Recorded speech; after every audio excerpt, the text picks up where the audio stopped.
Hi, I'm Mashida here reporting for Well Bites. We're here at the Dawston Market to get the public's opinion on the increasingly heated debate over assisted dying. I wanted to know, what's your opinion on the assisted suicide in becoming legal in this country? I believe it's wrong. Every one of us will die, and every one of us will suffer something before we die. So I don't think anybody should kill themselves, because you may think you are worse now, but in future you get better. There's a lot of technology coming out, researches and everything. So I believe that all those things may have a cure in future. So people shouldn't kill themselves. I don't think the government should really allow people to do it, but it's someone's own choice, so people are allowed to make up their own mind whether or not to have their life sort of helped to die or not. Okay. I would speak to that person and tell that person, look here, life is much more than death, because when you die, somebody over there going to speak about it and say, well, that person commits suicide because of his stress, or, well, I know each and everyone have pains, and pain is something, pain comes and pain goes. Black, purple, pink and white, who's never are speaking about the beings, and I'm not speaking about animals, Animals, you can kill animals, and they're saving animals over there. No one killing people. What happened to us? What happened to mankind? I don't think it's right, really, because like helping people, like someone wants to like their illness to be a faster process, you could probably help with like some sort of medication that helps like ease the pain and stuff, but nothing to really speed up the process, because it's not right. I find it's like contributing to murder, so I wouldn't really agree with that at all. Really. Well, I used to work as a healthcare assistant with like cancer patients for like 5 years, and I used to get a lot of patients that always used to say, I wish it could like speed up, or they try and ask you to do something, and it's me and myself, I would feel like guilty to do that, and it'd be something that will play on your mind, and you know what I mean, it's something I just couldn't live with myself in doing. So do you think the government should support people and make it legal that, if people are very ill and they want to die, should the government like make it legal so that can happen? Yeah, actually, I strongly agree with that issue, because I was used to be a nurse in my country, and I saw a lot of patient to suffer and in bad conditions, and they would like to die, and there is no regulation in my country about that. I think people want to be in control of what they're doing, and I think that is a very positive thing to do. It's like give that person that amount of control. Well, I know if I had something wrong with me and it was going to make me severely disabled and I was going to suffer a lot, I'd just want someone to put me out of my misery. I wouldn't want to suffer it. I don't think the old people that help each other to die, help their husbands to die, whatever, should be going to jail. My granddad, towards the end, was asking my family to kill him. He was very depressed towards the end, because he couldn't lead his normal life. But he was okay, and he died normally, actually through a bit of neglect in the hospital, which was something different. But nothing like what I would think it would be okay for someone to have that done to them. I'd just like to ask you, what is your opinion on assisted suicide? Should it be legalised? Yeah, I think it's a really good idea to legalise it. A lot of people go out of their way to travel elsewhere to get help, and I think normally it's always for a good reason. A loved one helps someone else. Do you think that it's wrong that the government get involved in this kind of situation? Should it be a more personal thing? No, I think it's up to the government to legalise it and therefore make it safe and make sure this whole system is doing it properly. Because otherwise, people are wasting so much time and money and worrying with travel and healthcare, etc., that it has to become a government issue. And if they legalise it, it would really, really help. Do you think that religion plays a big part in whether assisted suicide should be legal or not? Well, yeah. I mean, I think Roman Catholics don't believe in it. I'm not too sure what other religions think about it. But at the end of the day, if you have absolutely no reason to live anymore and you're getting to just a stage where you can't make a decision for yourself, then it's only fair for you and your family to talk about it and make the decision, make it a personal thing. Assisted suicide is for people who physically can't go on, and they feel, you know, their lives have become a burden to themselves and others. It's not just for people who are depressives who just want to kill themselves. It's people who make a choice to take a step out of life, you know, to finish their life when they choose. Why should they be forced to, you know, die, you know, a terrible, slow, painful, you know, drawn out death when they could just decide to, like, just leave the room? This is people who have made a conscious decision with their families that this is the right thing for everybody involved. It's not somebody who just decides to hang themselves or slit their own wrists, you know, for their partner or loved one to come back and find them dead on the floor. This is a way for people to, you know, say goodbye and, you know, have that moment together, and that's it. I think there should definitely be a discussion about it, but it's a taboo that needs addressing. You know, why can't people decide to end their own life? If they can decide to change their sex or decide to have plastic surgery, why can't they decide to die?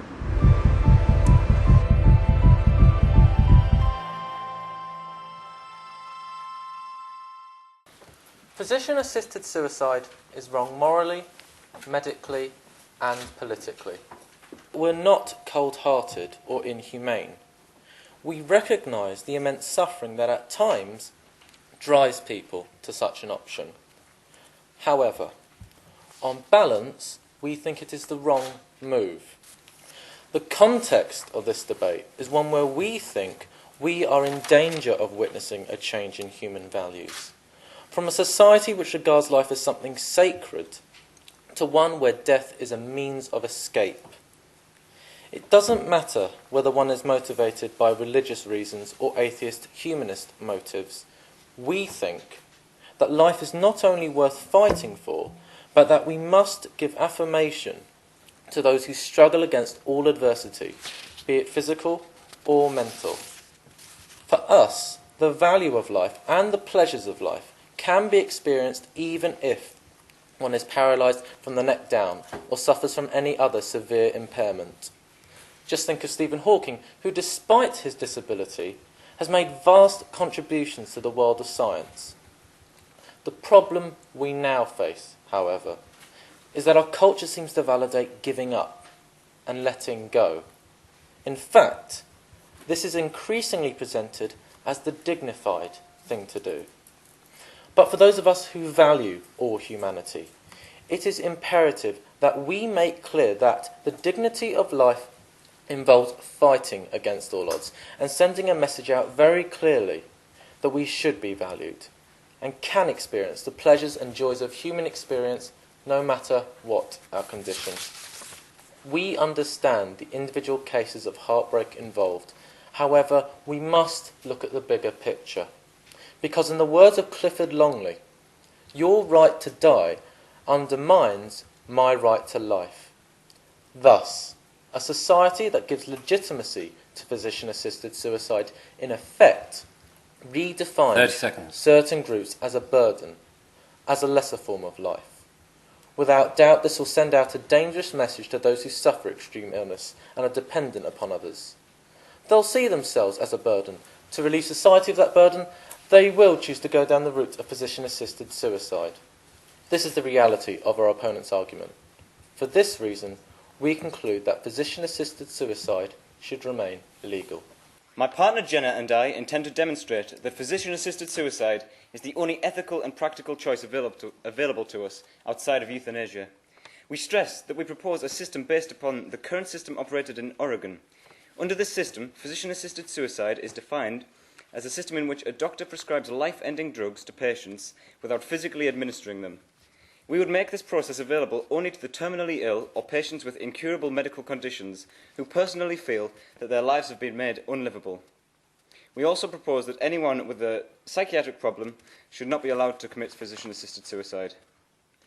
Now, we strongly believe that if people are determined to end their lives, that they will attempt to do so. However, this can be a very painful process. According to Dignitas, 98% of suicide attempts are unsuccessful and generally worsen a person's condition. By consulting a doctor and being prescribed effective medication to end their lives, patients can avoid such pain. In this way, physician-assisted suicide is a merciful act. Furthermore, under the current system, relatives who assist their loved ones in ending their lives at their request are considered as criminal, and can be prosecuted for manslaughter, with a maximum potential sentence of 14 years, according to The Guardian. This is also the case for relatives that help their loved ones to travel abroad to die. Ladies and gentlemen, this is inhumane. Almost everybody in the UK has people near to them who have suffered unbearable pain, and few could ignore the wishes of such loved ones. Introducing a system of physician-assisted suicide would free carers and relatives from the burden of such emotional responsibility. They could help the people close to them without outrageous personal risk. In conclusion, between 5 and 10% of those dying cannot have their pain adequately relieved, even with the best palliative care. This is according to the organisation Friends at the End. I have 3 reasons why we should keep physician-assisted suicide illegal. Where this legislation is in place, the so-called safeguards against its abuse just don't work. Let's take just one example. Oregon. It has been independently verified that as many as 18% of those killed with lethal drugs supplied by their doctors were suffering from treatable depression, which their doctors failed to detect when assessing them. Furthermore, the American Journal of Psychology states that around 7% of euthanasia victims in Oregon were motivated by internalised feelings of guilt and being a burden on their families. So shocking has these revelations been that it has provoked a reassessment of the Death with Dignity Act in Oregon. Officially, the British campaign wants to limit assisted dying to the terminally ill. But scratch the surface, and its supporters openly admit that they would like to go further. Margot MacDonald wants to extend it to people with degenerative illnesses. Mary Warnock thinks people with dementia are a waste of life and should be included in the bill.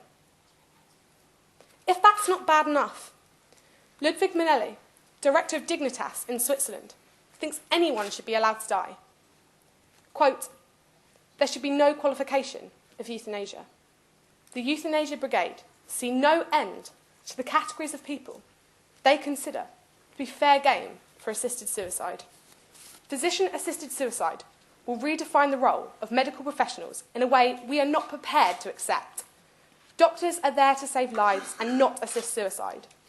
That's why over 90% of doctors who specialise in palliative care have consistently expressed their opposition to such a move. Slippery slopes, flaws in the legislation, abusing the role of doctors, but above all, giving up on life.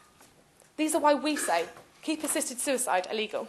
Does it not seem hypocritical to you that we allow owners to put down sick animals to avoid cruel suffering, but do not grant humans the same mercy?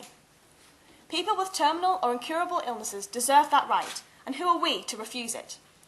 Of course, many people, like Stephen Hawking, with debilitating and terminal conditions, lead fulfilling and meaningful lives. But equally, there are those who do not, and wish for a merciful end to their suffering. Doctors can control the physical pain caused by these diseases to some extent, but no drugs can stop the psychological pain of being unable to move or communicate with anyone, of being washed and turned by carers, and desperately longing for the mobile, independent life they once had, but that is now out of reach.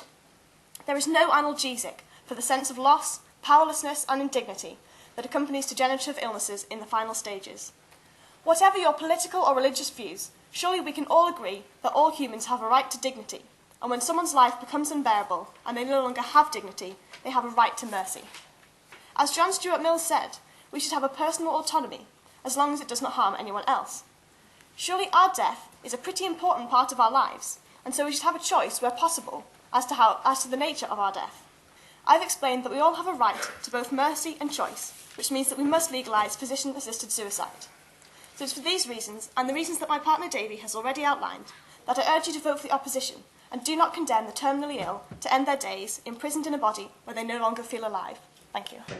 Physician-assisted suicide involves actively doing something, administering medication of some kind that shortens life. What view do you take about withholding treatment from people who are suffering? Is that the same thing, or is it genuinely different? And if it isn't genuinely different, what's the argument against physician-assisted suicide? The people that are travelling to Switzerland to Dignitas to die, and it's interesting that do you think that the fear of prosecution for the family members, for people to help them, actually is getting people to travel there much earlier than they would choose? and therefore ending their life earlier. So if we were to actually legalise physician-assisted suicide in the UK, that they might actually live longer, knowing that they would be able to die within the time that they want to. We believe that withholding treatment is just the omission. It is not the act of directly killing a patient. What it is doing, it is getting the disease and having it take the natural course. It is not the same as physician-assisted suicide. Physician-assisted suicide involves the actual intention of killing a patient to end someone's life earlier. With withholding treatment, you are taking the conscious decision to say, I'm not going to have any treatment. I'm going to take the natural course. By turning off someone's life support, you're just letting their death take its natural course. By actually administering lethal drugs or giving someone a prescription of lethal drugs, you're in fact validating this entire concept of giving up on life. If someone wants to not have any more medication because they feel that their life is coming to its natural end, then that's very different to saying my terminal illness is taking me over and I want to take back the power and I want to kill myself. I think there's two very big distinctions to make. It is a shame that people do go over to Dignitas and places like that to commit suicide and have voluntary euthanasia. But I think that is irrelevant in this case because we're talking about bringing a law of physician-assisted suicide in our country. And I think that has far greater social ramifications for society. So you're saying that the family of the one must suffer for the greater good? Yes, in a sense, because I mean, the thing is that with dignity, with the idea of dignity, with the idea of humiliation and being subjected to a disease, it is completely subjective. And what we're saying now in society is that we're going to define dignity as this thing. We're going to say that, well, I'm humiliated because I don't have my bodily functions. But if we start to say that that is where human life ends, that is where dignity ends, we're in far dangerous waters than we know.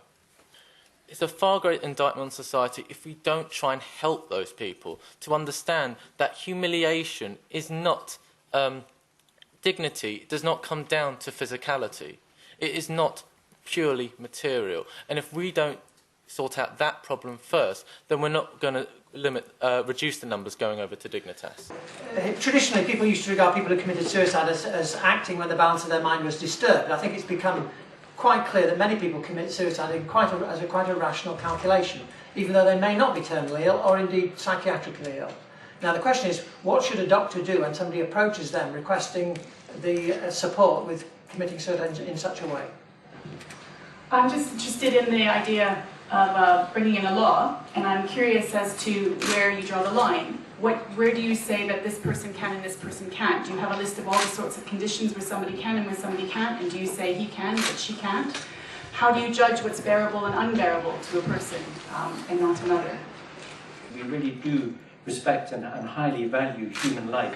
How does that fact consist with the idea that we should allow people help to die when they choose to? Of course, in society, we do put a high value on life. However, there's already countless examples in society where we know that the preservation of life does not hold a monopoly over everything else. For example, as has been mentioned before, the turning off of life machines and the right to refuse treatment shows that we don't just think that the sanctity of life means that we have to preserve it at all costs. And also the point that for some people, when a terminal illness gets to a very late stage, for them it doesn't feel like a life, and so that it can't really be, is it actually right for us to preserve life beyond recognition? I agree. I think it shows that we respect life in allowing people to end it before it becomes something that they can't bear. Obviously, a doctor can't decide what for one person is unbearable, but a list of circumstances where it might be the case, and then you have to review each case independently. But we would not condone it if someone was not terminally ill. The problem one often comes across in medical practice is that patients change their minds, and and one of the reasons it seems to me why it's very popular through opinion polls, there's a very strong popularity, is people anticipate how they would feel if they had such an illness. In fact, when they experience such an illness, they often respond quite differently. And this raises the question about people may make end-of-life determinations of one sort or another, anticipating circumstances which arise. When the circumstances actually do arise, they actually respond to them quite differently. it seems to me that there's a danger that you haven't really acknowledged here about the excessive formalising of these procedures can create a dynamic which gives decisions made when people are in a different state of mind, a different state of health, some potentially catastrophic significance in terms of their end-of-life care. It's not as in some other forms of suggested euthanasia, where you make a decision before and say, when I get to the stage I want this to happen, and then be kind of lying there speechless saying, oh, I've changed my mind. This is happening, you make the decision and then the patient has to take the drug themselves so that they can change their mind right up until the end.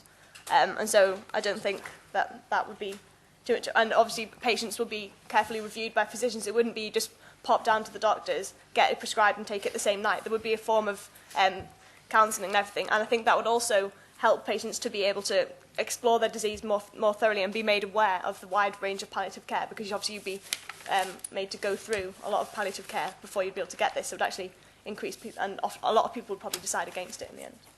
What would you say to the idea that bringing in a law into this country would have great ramifications for the rest of society, and what morals we have in terms of our values and in terms of the idea of sanctity of life?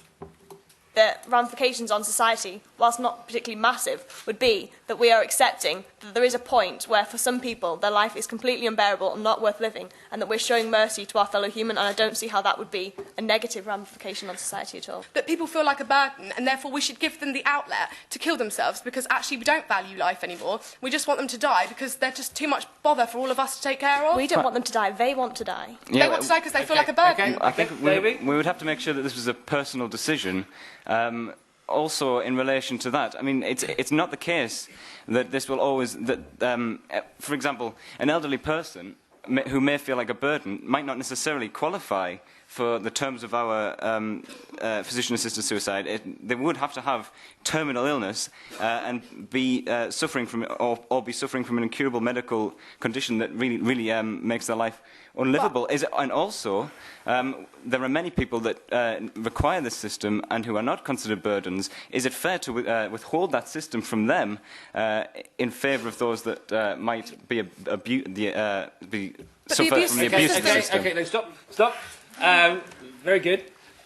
Davey and Jenna, you now have a chance to pin them down with a very precise question. They can come back on it briefly, then we go to the audience. My question, you mentioned the natural course and allowing the natural course to continue. I'd like to know why you feel that is necessarily the right one. Is it not sometimes more humane to prevent the natural course from occurring? And my question is, in the questions you got talking about what defined giving up and what defined suicide, you said that withdrawing medical treatment was not giving up and was not committing suicide. So if I was diabetic and needed insulin and stopped taking it, would that not be considered giving up and committing suicide? I don't believe for 1 minute that to withdraw medication, to stop giving yourself the means to survive, is not necessarily giving up. It is an omission of drugs. It doesn't necessarily mean that you're saying to yourself, I'm completely giving up and I don't want to live anymore. It's pretty much saying that I'm going to take the natural course. There's a huge difference between committing suicide yourself and choosing to do that and asking for the state to intervene in that. When you ask the state to intervene and make a law to allow you physician-assisted suicide, you are asking for wider cultural validation for giving up. Going back to your point about people not being able to afford to go to Switzerland, do you really think they're going to leave it at that? What's going to stop them from going out and, say, throwing themselves under a train? Do you not think that this is completely lacking dignity? And it's also going to put extra stress on their families and also the emergency service workers and the passing public? You seem to be putting too much faith in doctors. For example, an AIDS-concerned doctor in 2000 said that doctors frequently used do not resuscitate orders on patients without consulting either them or their family. How much worse is this problem going to become if we allow doctors to actively assist in the killing of patients? With the physician-assisted suicide in Switzerland, it's you're dying by yourself in a room with a video camera watching you. It's not very dignified. And most of the cases, I think it was like 6 out of 10 or 8 out of 10, something like that. Most of the cases that actually committed suicide, it was because they were depressed, and so surely something like someone else said about attitude, surely the attitude should change and have psychological treatment rather than just killing them off, which is the cheaper and easier alternative, but not necessarily right. Michael Freeland, who was 64 years old, had a 43-year history of depression and numerous suicide attempts, yet a physician said psychiatric consultation was not necessary. Over the last 4 years, only 2% of people have been referred for psychological evaluation before the legal drugs. This is from the Oregon Department of Human Services. Moreover, according to the American Journal of Psychiatry, only 6% of psychiatrists are really confident enough in diagnosing depression from the first consultation. You get only one consultation from the safeguards in place. This is where it fails. Capital punishment was illegalised mainly for the point that you could kill an innocent person. This is far more dangerous. You could kill someone that could have depression, and this is not something that we should be condoning. We think that the context of this debate is that we're almost at a sort of moral crossroads, and we do need to have, some underlying principles in society. And where is the dignity in being treated like a child when you're older? Well, the fact is that if you need help going to the toilet, if you need help showering, if you need help, being taken to the shops, to me, that doesn't matter, because life is to be valued above everything. And just because you are disabled or just because you are terminally ill, that doesn't mean that you don't have dignity in life. And that certainly doesn't mean that you don't have a quality of life. I'd like to stress that we would definitely continue a strong palliative care system, but also I think it's unfair to dismiss the opinions of the terminally ill or with incurable medical conditions just because they are vulnerable. I think because of that we have to listen to them all the more, and if they choose to die because of their condition, we have to take notice. You're saying about just because you're terminally ill doesn't mean you've lost all quality of life. I can't remember the exact statistic, but for Oregon, about 80% of people who requested physician-assisted suicide said it was for the exact reason, because they've lost all quality of life. That was what they said.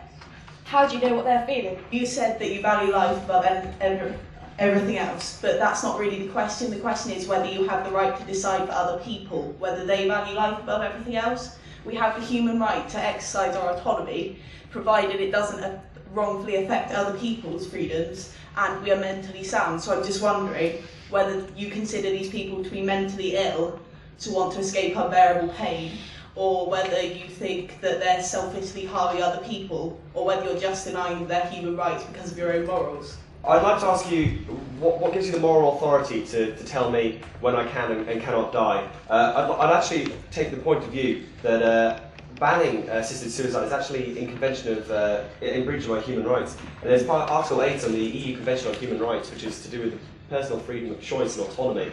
And I'd say it was my personal choice, and if I wanted to die a couple of days early, I think that's my right to do so, and I'd ask where you stand on this authority. You've already said that you would offer assisted suicide to those with incurable diseases, whereas the bill that was proposed in 2006 was only for those who would die within 6 months with a terminal disease. So already you have progressed to encompassing more people in this legislation. Do you not think it would be easy once it was in place for the net to widen and widen? And I'm also interested to know what both sides think about the case in Australia, where similar legislation was introduced but then later taken back due to many problems. I think maybe the statistics you've kind of brought up have overstated the case. You've sort of mentioned a lot of kind of suicide attempts, but have you considered that studies sociologically and psychologically have found that the vast majority of suicide attempts are not intended to be successful, they're intended as a cry for help? And statistics regarding Dignitas membership, the Independent reported 800 Britons had applied to Dignitas to end their life, with only less than 10 being successful in terms of following up their inquiry and actually being approved by Dignitas as suitable. And I also think you're not understanding the wider issue regarding human rights in terms of rationality. If you're going to support the rationality of a terminally ill person to end their life, how far does that extend in terms of people who aren't ill but can justify their wish to end their life rationally? If I think I'm a burden, and you're saying that being a burden is no motivation for physician-assisted suicide. But I would put it to you that it's my liberty to die no matter what my motivation. You seem to be treading dangerously closely to telling me how to think. You were saying how at one point that everyone will be given the right to die, but technically it's going to be the right to be killed, because this kind of turns our doctors into our executioners. And I think this is going to have like ramifications on the doctor-patient relationships. It is illegal for a family to help somebody travel abroad, but nobody is ever sentenced for it. So does that not show that it's essentially accepted as legal in our current legal system for somebody to try and kill themselves? I find it frankly disgusting that you're comparing disabled people to animals that we should put down. We can do to our own bodies what we wish. However, the difference with assisted suicide is that we're asking the state to provide us with drugs to end our lives. And as soon as we call upon the state to do that, we're asking for society to essentially legitimise or affirm the idea that we can give up and let go. And this is the position that we do not want to be in a society. If you want to see it as imposing morality, you can. But the thing is that today, in what seems to be a complete moral vacuum, where there's just so much relativism around, we are here to uphold the standard of a set of moral values. We see life as sacred, yes, of course. And do you know what? I'm a Christian. She's an atheist. I don't think there's any religion. Religion has nothing to do with this, because there is a common ground. Yes, we accept that there are different morals in society. We have to draw a bottom line. There needs to be a common standard that life is completely sacred and we should not just merely give up because of a change of circumstance. And obviously there are differences between animals and humans, and there's a lot more we tried to do for humans before we made the decision to let them have physician-assisted suicide. However, if we extend that mercy to animals, how can we not extend it to humans who we universally regard as being even more important than them?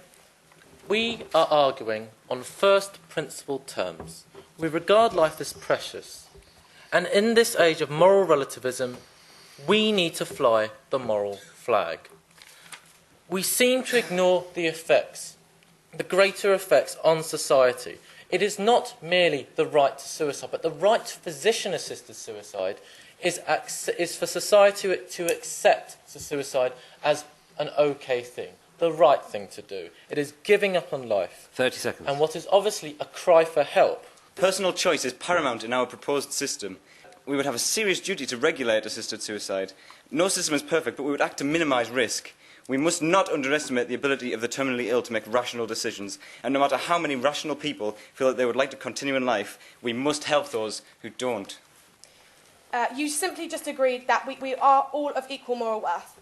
And so why do you feel that people that are terminally ill have more of a right to die than the rest of us? If we have the autonomy to choose our own destiny, why not open the safeguards so anyone can request physician-assisted suicide? Surely, advocating safeguards is completely contradictory. Second, you simply have not explained how this practically will work. 30 seconds. The example of Oregon has shown that safeguards do not work, and it is a complete slippery slope. Look at Michael Freeland, look at the cases of Kate Cheney. People who may, under normal circumstances, want to end their lives, would believe that life can get better and there can be improvements made, whereas with a terminal illness, it's not going to get better. Someone at the back was talking about how it wasn't dignified to go to a clinic in a room and swallow something with a camera, but you don't have to be alone, and surely that is a lot more dignified than dying in a hospital bed attached to tubes when you can no longer communicate at all.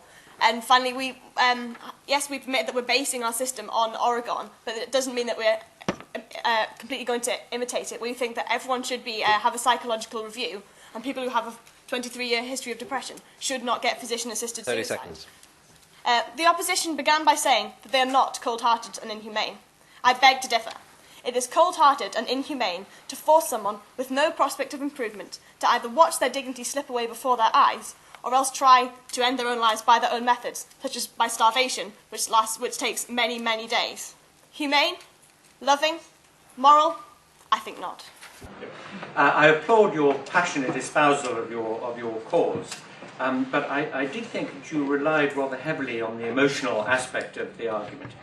And in this kind of debate where there is a good deal to be said on both sides, it's tremendously important to focus, I think, on the logic as well as on the morality of the issue. I think, in a sense, you had the most difficult side of this difficult argument, in the sense that there is a sort of popular, as evidenced in opinion polls, support for the alternative position, and therefore I think you had a difficulty inherent in that. Also, you had a difficulty in defending your position without resort to religious arguments, which is, as we know, the mainstay of that point of view, and has been in the various House of Lords and other debates that have been held about it. So I think that put you in a difficult position, but I think that you handled that well, and I thought Leanne argued very forcefully, but also articulately, and sometimes perhaps excessively assertively, but I felt also very clearly, particularly in relation to the question of the role in the consequence of inviting the state to play a major role in this whole area, which I think, as a practicing doctor, one would regard with some anxiety. If there's one observation about the way you made the case, there are two separate issues. One is the question of principle, and the other is the question of how it would, in practice, be applied. And what you both did in organising your case, you talked about practicalities, you talked about the question of principle more, but in fact, in both cases, what you did was you ran the two together. So you have a conception of a kind of law and a kind of process that would be involved.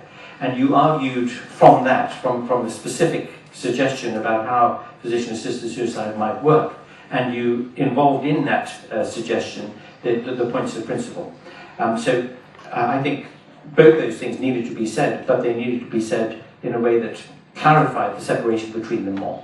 And I think you had a more popular argument to begin with, but I think there was a strength in it in that you did admirably cleave to the philosophical high ground in it, and didn't concentrate too much on the pragmatics and the practicalities of it, which I think is certainly in terms of the issues about Dignitas and people travelling to Switzerland and all that, which I think you quite wisely left that to your responses to the later questions. And I thought also you were very good in coming back on some of these more specific points, particularly the invidious consequences for families and doctors of the current legislative situation, which I thought you dealt with very well. I thought Jenna also argued the case very well, and was particularly sensitive in responding to some of the issues about the slippery slope argument, and was sensitive in delimiting the scope that you would propose around the sorts of acceptance of physician-assisted suicide. I thought that was well handled.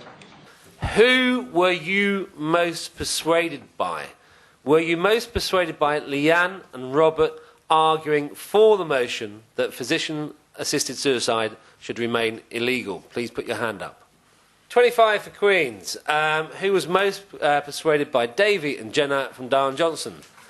OK, I'm not going to count that. I would say it's in the region of about 50. So the audience have given it 2/3 to Darren Johnson, 1/3 to Queen's. So well done, Darren Johnson, on that. Now, yes, round of applause.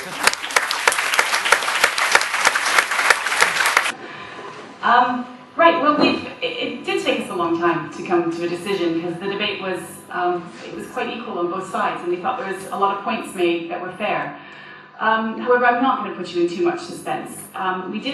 The team that won, we felt, took a lot of points on board, and were able to take it and put it into their arguments from both the audience and from the judges and from the other team. The fact they had good teamwork and they worked really well together and seemed to feed off each other.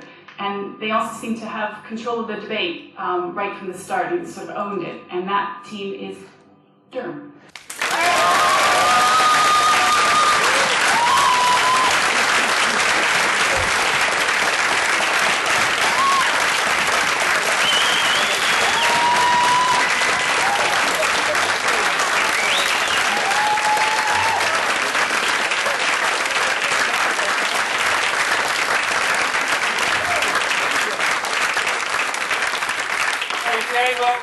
Sorry, Melanie. And congratulations. Yeah, congratulations to Darren Johnson.